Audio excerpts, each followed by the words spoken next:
ရုပ်သံဖိုင်တစ်ခုအပြင်ဒေါန်ဆန်းစုကြည်ရဲ့ထောင်တွင်းမှာနေထိုင်စားသောက်မှုပုံစံတွေပါတွေ့ရှိရတယ်ဆိုပြီးတော့ The Guardian သတင်းဌာနကဖော်ထုတ်လာတယ်။ဒီလိုအခြေအနေမျိုးတွေကဒီလိုအကြောင်းအရာတွေက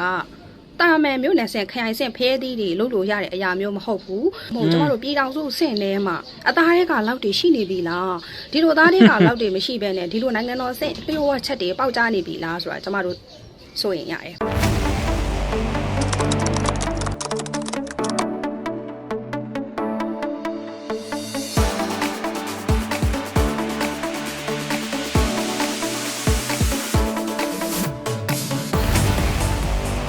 အားလုံးပဲမင်္ဂလာပါကျွန်တော်ရေးပေါ်ရုပ်ထဲမှာဒီနေ့2025ရွန်လ18ရက်နေ့ညနေပိုင်းမှာပြန်လည်ကြိုဆိုလိုက်ပါတယ်ဒီနေ့ညနေပိုင်းမှာပြောရမယ့်သတင်းတွေကတော့စနာရှင်ကိုစမ်းကြည့်တိုးလိုက်နေတဲ့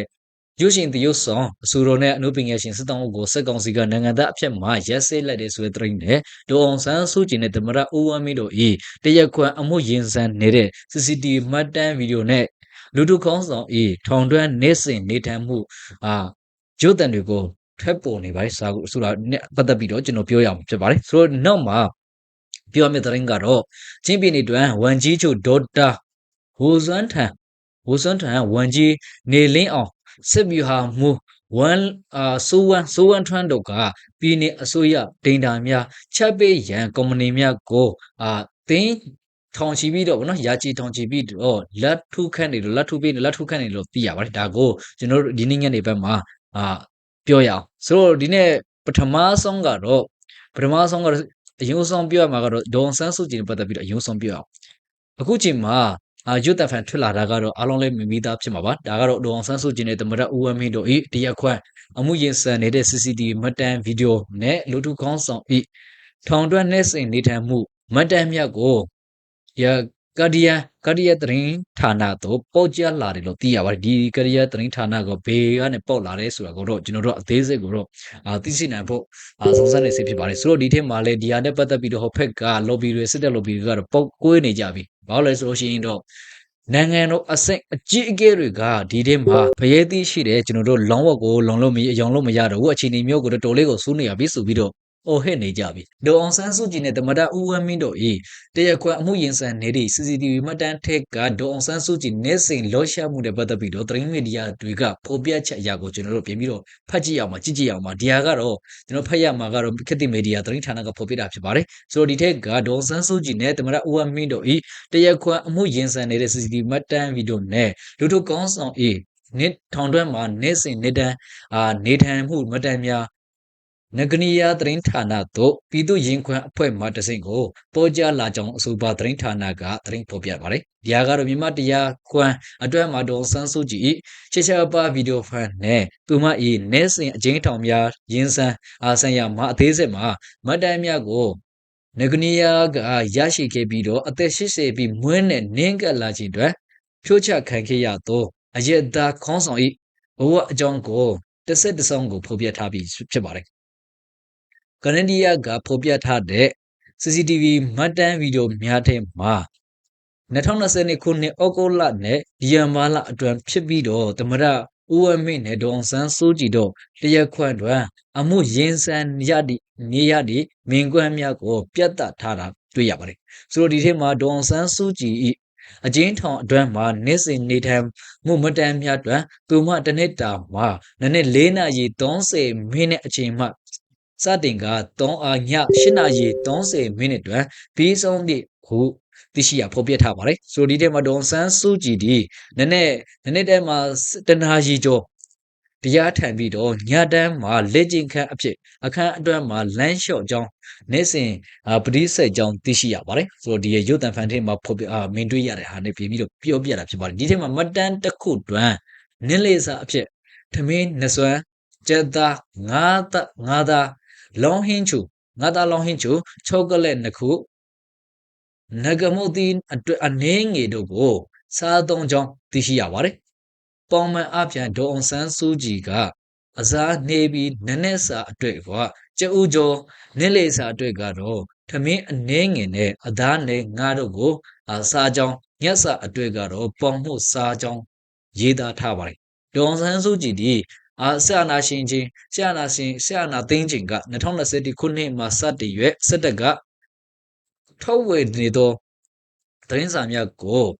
ဖတ်ရှုရကြောင်းသိရှိရသည်2024ခုနှစ်အစောပိုင်းဒေါအောင်ဆန်းစုကြည်ကိုမင်းတွေ့ခဲ့ရသောအကျဉ်းဦးစီးဌာနသတင်းရင်းမြစ်ကပေါ့နော်သူမရဲ့အတန်နဲ့လမ်းလျှော်ပုံကမပြောင်းလဲပါဘူးသူမစပင်မှာပန်းပန်တာမရှိဘူးဟုပြောဆိုပါတယ်ဒါကတော့ဒီ2022ခုနှစ်ကပေါ့နော်2022ခုနှစ်ကအောက်တိုဘာလကနေဒီဇင်ဘာလအထိပေါ့နော်ရရှိထားတဲ့မှတ်တမ်းတွေထိကပတ်သက်ပြီးတော့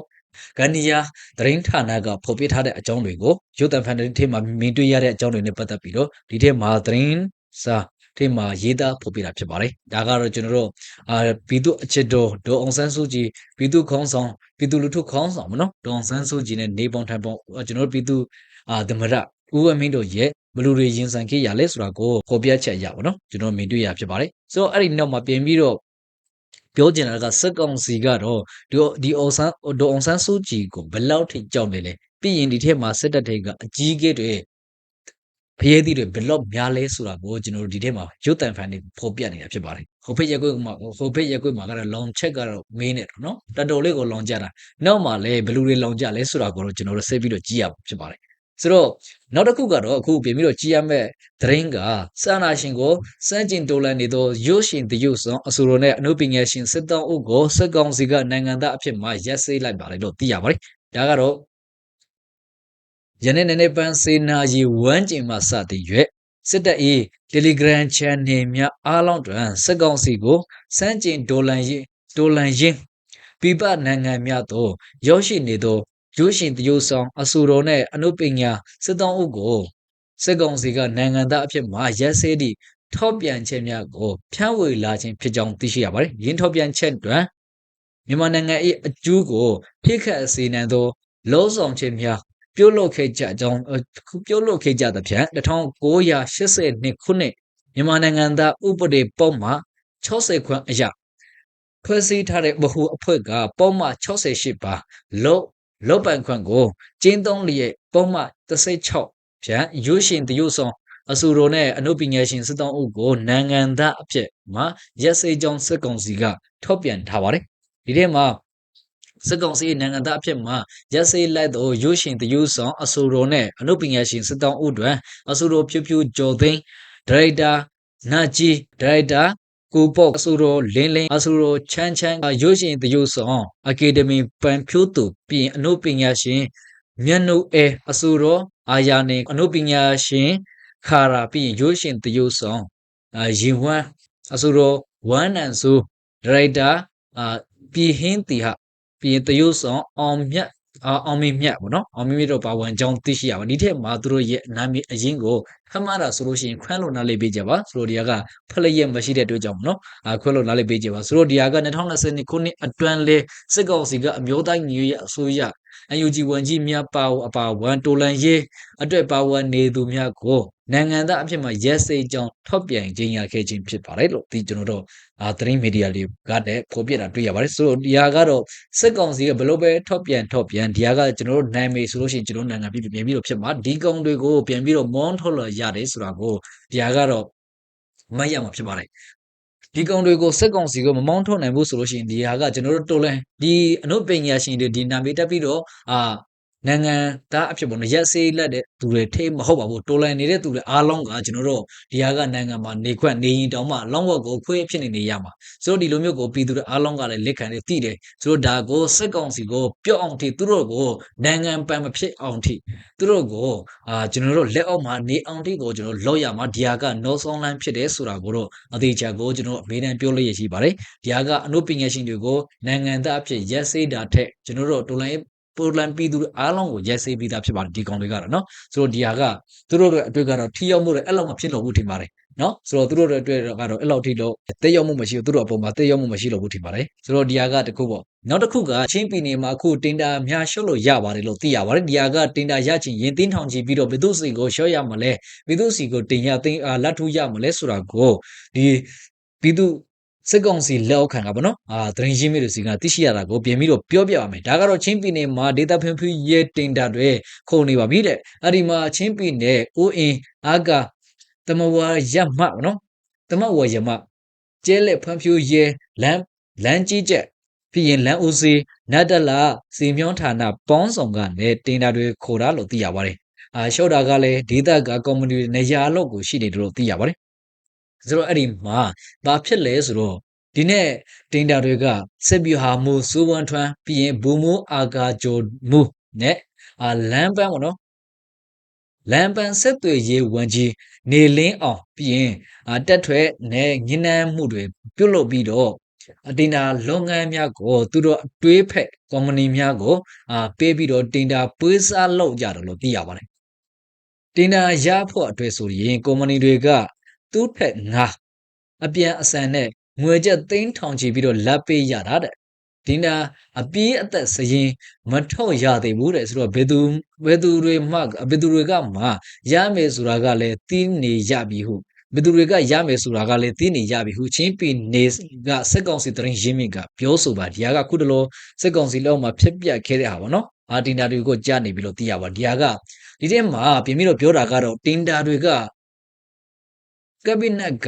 ကမစုံဖြတ်ရသေးပေမဲ့လည်းစိုးဝမ်းထွန်းနေလင်းအောင်လမ်းပန်းဝန်ကြီးတို့နဲ့ပူပေါင်းတဲ့ကုမ္ပဏီနဲ့ဝန်ကြီးချုပ်အမျိုးကုမ္ပဏီပြီးရင်ကာထားတဲ့ကုမ္ပဏီတွေက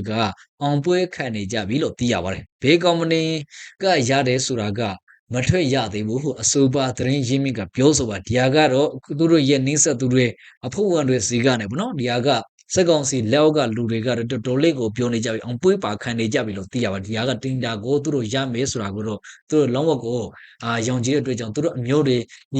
ီဟာနဲ့သိနေတဲ့ပေါ့နော်ဒီအခုလက်ထူရတဲ့ဝန်ကြီးတွေနဲ့တီးနေတဲ့လူတွေကတော့ရမယ်ဆိုတော့တေချာပုတ်ကိုမျော်လင့်နေကြပြီးတော့အောင်ပွေးတွေပါခံနေကြပြီလို့သိရပါဒါဆိုတော့အဲ့ဒီနောက်မှာအခုနကျွန်တော်ပြောတဲ့စစ်တပ်လော်ဘီဖက်မှာဒေါအောင်ဆန်းစုကြည်နဲ့ဦးအမင်းတို့ရဲ့တရားခွင်ရင်ဆိုင်မှုတွေရုတ်တံဖန်တွေထွက်ပေါ်လာတဲ့နဲ့ပတ်သက်ပြီးတော့လော်ဘီတွေဖက်မှာတော်တော်လေးကိုလောင်မြတ်ပုတ်ကိုနေကြပါတယ်ဖရဲသည့်အကြီးစားတွေဒီဟာကနည်းနည်းတော့မဟုတ်ဘူးဆိုပြီးတော့ပြောနေတာဖြစ်ပါဒါကိုကျွန်တော်တို့အရင်ဆုံးနားထောင်ကြည့်အောင်ဘယ်လောက်ထိများပုတ်ကိုနေကြလောင်မြတ်နေကြတယ်ပေါ့နော်ဒီဟာကတော့ကျွန်တော်တို့တေချာလေးနားထောင်ကြအောင်ဟိုဖက်ရက်ခုကဘလူတွေပုတ်ကိုနေကြလေမင်္ဂလာပါကြားလူနွားလူထင်ရပေးမယ်တကယ်တော့ဖဲသေးတွေပါနောက်မှကြီးပြေးမှာနွားသားပေါက်လေးတော့အစ်စ်ပါသေးတယ်အပြင်မဲ့ကြည့်ရင်တော့လက်ရသေးတတ်တယ်ကြားလူနွားလူထင်ရပေးမယ်တကယ်တော့ဖဲသေးတွေဖြစ်ပါတယ်လက်ရှိကျမတို့နိုင်ငံရေးအခင်းကျင်းမှာလေအပြင်မှာစိမ့်ပြီးတော့အတွင်းမှာနီနေတဲ့အသားတွေကလောက်တွေကိုဖော်ထုတ်ဖို့စစ်ဆေးဖို့အပြစ်ပေးဖို့လိုအပ်ပါတယ်ရုပ်သံဖိုင်တစ်ခုပြပါမယ်ဟုတ်ပြီဒါကတော့ဒေါ်စန်းစုကြည်နဲ့ဦးဝင်းမင်းကိုနော်ရခွန်ရင်ဆန်နေတဲ့ရုပ်သံဖိုင်မှာရက်ဆွဲပါတယ်2022တုန်းကဟုတ်ပြီဒါကဒေါ်စန်းစုကြည်ကိုကျမတို့ထောင်တွင်းတရားရုံးကနေပြီးတော့ရုံးချင်းထုတ်စစ်ဆေးနေတဲ့ CCTV ရုပ်သံမှတ်တိုင်ယနေ့ဒီ Guardian ဆိုတဲ့သတင်းဌာနမှာပေါက်ကြားလာတယ်သူတို့ကိုတဲ့ပြည်သူအဖွဲ့ဆိုတဲ့အဖွဲ့အစည်းတစ်ခုကနေပြီးပေးပို့ဆက်သွယ်လာတဲ့အတွက်နော်အဲ့ဒီမှာရုပ်သံဖိုင်တစ်ခုအပြင်ဒေါ်ဆန်းစုကြည်ရဲ့ထောင်တွင်းမှာနေထိုင်စားသောက်မှုပုံစံတွေပါတွေ့ရှိရတယ်ဆိုပြီးတော့ဒီ Guardian သတင်းဌာနကဖော်ထုတ်လာတယ်ဒီလိုအခြေအနေမျိုးတွေကဒီလိုအကြောင်းအရာတွေကတာမန်မျိုးနဲ့ဆင်ခရိုင်ဆင်ဖဲသီးတွေလုပ်လို့ရတဲ့အရာမျိုးမဟုတ်ဘူး။ကျမတို့ပြည်တော်စုဆင့်ထဲမှာအသားတွေကလောက်တွေရှိနေပြီလား။ဒီလိုအသားတွေကလောက်တွေမရှိဘဲနဲ့ဒီလိုနိုင်ငံတော်ဆင့်လျှို့ဝှက်ချက်တွေပေါက်ကြားနေပြီလားဆိုတာကျမတို့ဆိုရင်ရတယ်။နိုင်ငံတော်ဆင့်ဖဲသီးကငကိုတဲကရှိပါတယ်။ဘာကြောင့်လဲဆိုလို့ရှိရင်ဒေါ်ဆန်းစုကြည်ကကျမတို့နိုင်ငံတော်ရဲ့အတွင်းစည်းတွေကိုနိုင်ငံသားအကြံပေးဆိုပြီးတော့လူပေါင်း60ယောက်တိတိကျွန်တော်တို့နိုင်ငံတော်အတွင်းစည်းတွေကိုနိုင်ငံတော်စစ်ဖရဲသီးတွေခေါ်သွင်းခဲ့တဲ့အတွက်ဒေါ်စုကြည်အုပ်ချုပ်ခဲ့တဲ့9နှစ်တာကာလအတွင်းမှာကျွန်တော်တို့နိုင်ငံတော်အဆင့်ထိပ်တန်းအဆင့်လျှို့ဝှက်ရမယ်လျှို့ဝှက်အပ်တဲ့အယောင်းအရာတွေအကုန်လုံးစီးပွားရေးဆိုလို့ရှိရင်လည်းကျွန်တော်တို့လက်ရှိမှာ MOGE ကိုအထီးကထားပြီးပြက်ဖက်ထားတိုက်ခိုက်နေကြတယ် MOGE နဲ့ဖက်ဆက်လုပ်ငန်းတွေဖြစ်တဲ့ PTT EP PTTOR တို့ကိုဇက်တိုက်ဖိအားပေးပြီးတော့နိုင်ငံတော်ရဲ့အသက်သွေးကြောတွေကိုဖျက်တောက်နေကြတယ်ဘာကြောင့်လဲရှောင်းတာနယ်ကိုစီးပွားရေးအကြံပေးအဖြစ်နိုင်ငံတော်အဆင့်ဖျဲသီးခန့်အပ်ခဲ့တဲ့အတွက်ကြောင့်ဖြစ်တယ်ဆိုတော့နိုင်ငံသားအကြံပေးပုဂ္ဂိုလ်တွေတိုက်ခိုက်ပွားမဲဆွဲစီးရုံးစဉ်ကာလတုန်းကဒေါ်စုကြည်ပြောခဲ့တဲ့စကားလေးတစ်ခုရှိဟုတ်ပြီကျမတို့နိုင်ငံရေးလုပ်တယ်ဆိုတာပြည်သူကိုအားကိုးပြီးလုပ်တာပါဘယ်နိုင်ငံသားကိုမှအားကိုးပြီးလုပ်တာမဟုတ်ပါဘူးလို့ဒေါ်စုကြည်ပြောခဲ့တယ်အဲ့ဒီချိန်တုန်းကသမ္မတဦးသိန်းစိန်အစိုးရလက်ထက်မှာနိုင်ငံသားအကြံပေး25ယောက်ကိုငှားရမ်းပြီးအုပ်ချုပ်တဲ့အတွက်ဒေါ်စုကြည်ဒီစကားပြောတယ်သူကိုယ်တိုင်အစိုးရဖြစ်တဲ့ခါကျတော့နိုင်ငံသားအကြံပေးဆိုပြီး60တယောက်တိတိကိုနိုင်ငံတော်အဆင့်ဖရဲသည့်အဖြစ်အစိုးရဖွဲ့တွေထဲမှာထဲသွင်းခဲ့တဲ့အဲ့ဒီအကျိုးဆက်တွေကိုဒီနေ့ခံစားနေရတယ် ဒါကြောင့်ဒီရုပ်တံဖိုင်ပြန့်နှံ့မှုနဲ့ပတ်သက်လို့နောက်ကွယ်မှာဆက်ဆက်နေတဲ့ဖရဲသီးတွေအသားတွေကလောက်တွေကိုအများဆုံးစုံစမ်းဖော်ထုတ်ပြပေးအရေးယူနိုင်ဖို့ကျွန်တော်တို့ပြည်သူတွေကမျှော်လင့်ပါတယ်အသားတွေကလောက်တွေကိုဖော်ထုတ်ဖို့ရှင်းလင်းဖို့လိုအပ်ပါတယ်ဒါကတော့နိုင်ငံတော်အဆင့်သတင်းပို့ကြမှုကတော်တော်လေးကိုလို့ရှက်စရာကောင်းတယ်နော်ဒါကတော့လောင်ချောင်ကြီးလုံးဝကိုမရှိတော့ဘူးဆိုတာကိုပေါ်လွင်တော့ဖြစ်ပါတယ်ဒီတက်ထဲမှာဒီရုပ်တံဖန်ထွက်ပြီးတဲ့နောက်မှာစစ်တပ်ထဲမှာစစ်ကောင်စီလက်အောက်မှာရှိနေတဲ့ဝန်ထမ်းတွေကိုအတကောင်ဆိုခံရတော့မှာသေးကြတဲ့ဒီဟာကဖျူဖျဲဖြစ်လာတော့မကြတော့နော်ဘယ်လောက်ထိပေါ်လို့ရမလဲဆိုတာကိုပဲစောင့်ကြည့်လိုက်တက်ထဲမှာကတော့ဒီသတင်းတွေသိရှိနိုင်တဲ့သတင်းရင်းမြစ်တွေရှိလို့ရှိရင်ပို့ပြီးတော့ကောင်းပါဒီဟာကတက်ထိတ်မှာဒီနှစ်ကစားပြီးတော့စစ်တပ်ထိတ်မှာဘယ်လောက်ထိများချင်းချောက်မှုတွေဒီတင်းကျပ်မှုတွေပို့ပြီးတော့ပြင်းလာမလဲဆိုတာကိုတော့စောင့်ကြည့်ရမှာဖြစ်ပါတယ်ဆိုတော့ဒီဟာကကြည့်မယ်ဆိုလို့ရှိရင်သူကတော့ပြောတာပေါ့ဒေါန်ဆန်းစုကြည်ရဲ့ကနိုင်ငံခြားကလူတွေကိုခေါ်သွန်းနေလို့တဲ့နော်ဒီလိုမျိုးပြောတာဆိုတော့အခုချိန်မှာမင်းတို့ပြောတော့ဒေါန်ဆန်းစုကြည်မွန်းတဲ့ကြမ်းမဲ့ချိန်မှာပန်းပန်မဲ့လူတွေကိုတောင်းဖမ်းမယ်တဲ့ပြီးရင်ကမ်ပိန်းလုပ်တဲ့ချိန်မှာဒင်းကြီးအပြတ်ကိုဝတ်နေမဲ့သူတွေကိုလည်းဖမ်းမယ်တဲ့ဆိုတော့သူနဲ့အတူတူတွဲလုံနေတဲ့ကောင်တွေအကောင်လုံးဖမ်းပြီမဟုတ်ဘူးလားအကောင်လုံးထောက်နေပြီမဟုတ်ဘူးလားဒီကဘလူတွေများမင်းတို့တွေပြောနေကြတယ်ဟမ်ဒီထဲမှာရှင်းနေသေးတယ်ဆိုလို့ရှိရင်မင်းတို့အသောင်းမကြလို့စောသောင်းမကြကြလို့နော်နိုင်ငံတော်အစိမ်လုံးဝကိုမောချုံနာမဲ့သူတွေမဟုတ်တဲ့အတွေ့အကြုံတော့အခုလိုမျိုးပွဲပြောကြလာဖြစ်ပါတယ်မင်းတို့ပြောတော့ဗာလဲဒေါန်ဆန်းစုကြည်နဲ့ပတ်သက်တဲ့ပြည်သူတွေဘာမှမသိတဲ့ပြည်သူတွေအကောင်လုံးကိုပါဖမ်းမယ်စီးမယ်ဘာညာချင်းချောက်နေတယ်အခုချိန်မှာမင်းတို့တက်ထိတ်မှာဖြစ်နေတဲ့မင်းတို့အခုလုံးစေလောက်နေတဲ့အလုံးထိတ်မှာဖြစ်နေတဲ့ဖျေးသီးတောင်မှဘာမှမလုပ်နိုင်ဘူးမင်းတို့ဘလူတွေဝန်ထမ်းမင်းတို့ဝန်ထမ်းတွေဘလူတွေလောက်ရက်နေဘလူတွေသွားနေလဲဘလူအနေထားရှိလဲဆိုတာကိုလေမင်းတို့လုံနိုင်ခြင်းမရှိဘူးဒါကိုပြည်သူတွေဒုက္ခရောက်အောင်တမီသက်ကိုလာပြီးတော့ပြည်ဒေါ်ဆန်းစုကြည်မွေးနဲ့ကြရင်ပန်းပန်မဲ့လူတွေဖမ်းမေဘာညာပေါ့လာချင်းကြောင်းတယ်ဆိုတော့ဒီကဂျန်ကိုမကြခင်မှာစစ်တပ်ထဲမှာပေါ်လို့ရတော့မေဘာလို့လဲဆိုလို့ရှိရင်ဒီနိုင်ငံတော်အဆင့်လက်ဝက်ချက်ထောင်တွဲမှာဖြစ်ပြနေတဲ့ဟာအကောင်လုံး CCTV မှတ်တမ်းယူသွားတဲ့ဆိုတာကတော့တော်တော်လေးကိုရှက်စရာကောင်းတဲ့ဟာဖြစ်ပါတယ်ဒါကတော့သူများနိုင်ငံမှာဆိုလို့ရှိရင်တော့ဒီကရှက်ပြီးတော့သူများနိုင်ငံကခေါင်းဆောင်လို့ဆိုလို့ရှက်ပြီးတော့တေလို့ပြီနော်အခုကရှက်မရှိတဲ့အဲ့မှာစုပ်ကွေးတွေပဲနေတယ်ဖြစ်တဲ့အတွေ့အကြုံနော်ဘာမှလည်းဖြစ်မှာမဟုတ်ဘူးဒီဟာကတော့ကျွန်တော်တို့ဖက်ကကျွန်တော်တို့ဒီရုပ်တံဖန်ထွက်တာနဲ့ပတ်သက်ပြီးတော့ကျွန်တော်တို့ကအဲ့လောက်ထိမဟုတ်မယ်လေစစ်တပ်ထိမှာတော်တော်လေးကိုပို့လို့ရတော့မှာကျွန်တော်တို့အတွက်ကတော့ထူးတဲ့ဒေါ်ဆန်းစုကြည်ဘလူနေလဲဘလူတွေဖြစ်လဲဘလူတွေစားလဲဘလူနေလဲဆိုတာကိုတော့သိရတာကလွယ်လို့ကျွန်တော်တို့ကလည်းလော့ပိနိုင်ရှိမရှိဘူးဒါမဲ့လေစစ်တပ်ထိမှာဘယ်လောက်ထိများပို့လို့ရမလဲဆိုတာကတော့စောင့်တာကြည့်လိုက်တော့နော်သူတို့ထိမှာတခုစစ်တပ်ပွဲမှာတက်ပြီးတော့တက်ပွဲမှာတက်ပြီးတော့လင်းနေကြတဲ့ကောင်တွေကိုဒီနေဆက်ကပေါ့နော်အစွမ်းဖြက်ကလင်းနေကြတဲ့ကောင်တွေကိုလာပြီးပြန်ပြီးတော့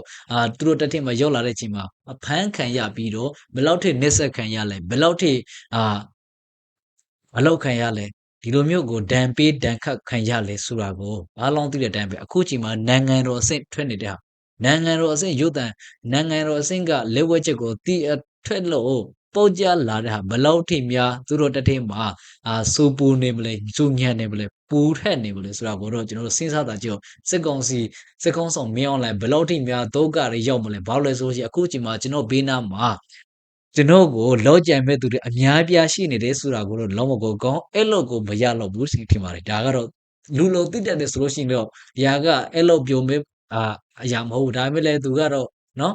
်ဘာမှဖြစ်သလိုနေမဲ့လဲပြောင်းစစ်နေမဲ့လဲသူတို့စစ်ထိမှာလုံးဝကိုအဲ့လောက်မရတော့ထမင်းစားတော့မဝင်လောက်တော့ဘူးထင်ပါတယ်ဒီဟာကနဲ့ပတ်သက်ပြီးတော့နော်ဆိုတော့ဒါကတော့ဒီနေ့ညနေပိုင်းမှာနောက်ဆုံးရရှိထားတဲ့သတင်းထူးတွေကိုတက်နန်တယ်လို့တင်ဆက်ပေးရင်းနဲ့ကျွန်တော်ဗီဒီယိုလေးကိုဒီလောက်ပါပဲမနေ့ကျမှသတင်းထူးသတင်းကောင်းတွေကိုတက်နန်တယ်လို့ပြင်ပြီးတော့တွေ့တယ်ဆိုလို့ရှိရင်အချင်းချုပ်ပြင်ပြီးတော့မျှဝေပေးရမယ်ဆိုတော့ဒီနေ့ညကတော့ဒီလိုနဲ့ပဲအဆုံးသတ်ရမယ်မနေ့ကျ